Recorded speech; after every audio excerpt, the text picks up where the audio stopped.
Islamic celebrity games Arshad Nadeem ने gold, यासर सुल्तान ने चांदी का तमगा जीत लिया। इस्लामिक सेलिब्रिटी गेम्स के जेवलिन थ्रो इवेंट में पाकिस्तान ने शानदार कारकर्दगी दिखाते हुए गोल्ड और सिल्वर दोनों तमगे अपने नाम कर लिए।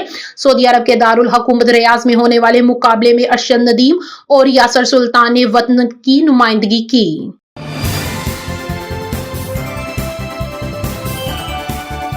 वज़ीर-ए-आज़म से वज़ीर आला सिंध की अहम मुलाकात। शहबाज शरीफ से वज़ीर आला सिंध सैयद मुराद अली शाह ने मुलाकात की।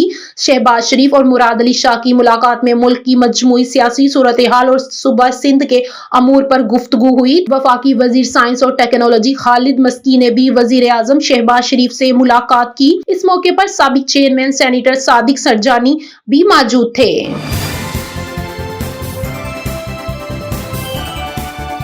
ग्रेड 18 के ऑफिसर बेलाल कयूम को जाली नोटों की इंक्वायरी में डिसमिस फर्म सर्विस कर दिया गया। बेलाल कयूम ने आमिर नामी शख्स को 50 लाख के जाली नोट दिए थे। इस हवाले से बाज़ाब्ता नोटिफिकेशन जारी कर दिया गया है, जिसमें कहा गया है कि वो 30 दिन के अंदर फैसले के खिलाफ अपील कर सकते हैं।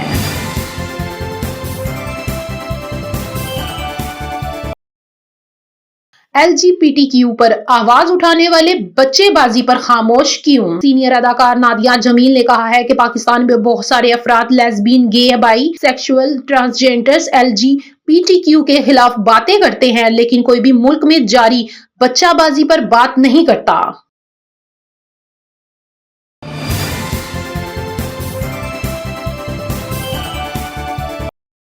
एयरपोर्ट पर रोके जाने पर एंकर पर्सन फराह वड़ैच का मौकफ सामने आ गया। एंकर पर्सन फराह वड़ैच का कहना है कि इन्हें लाहौर एयरपोर्ट पर इसलिए रोका गया क्योंकि इनका नाम शॉर्ट लिस्ट में नहीं था, जो कि ऊपर से हुक्म आने के बाद डाला गया था, लेकिन इन्हें पता नहीं था कि इनका नाम क्यों शामिल हुआ।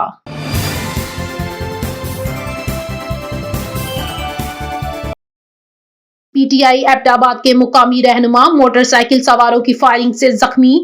थाना न्यू टाउन के इलाका में फायरिंग करके PTI के मुकामी रहनुमा जरखान को जख्मी कर दिया गया। इब्तदाई तफ्तीश के मुताबिक वाकया सक्सता रोड फ्लाईओवर के पास पेश आया। मोटरसाइकिल सवार 2 मुल्जिमान ने जरखान नामी PTI रहनुमा पर फायरिंग की। जरखान को 3 गोलियां लगी और जख्मी हालत में अस्पताल मुंतकिल कर दिया गया।